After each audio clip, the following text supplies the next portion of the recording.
How to clean your nozzle tips. Disclaimer: the use of acids can require use of safety equipment like gloves, glasses, and even respiratory protection. 1.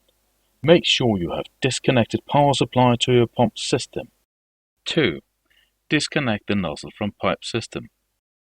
We recommend disconnecting the entire nozzle with nozzle body and attach a spare nozzle for the entire operation time to ensure the system still can be used.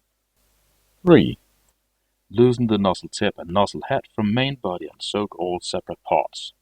Not filter nozzle clamps and screws in an acetic acid solution for a couple of hours. This will remove most of the minerals and chalk coatings from clogged nozzles.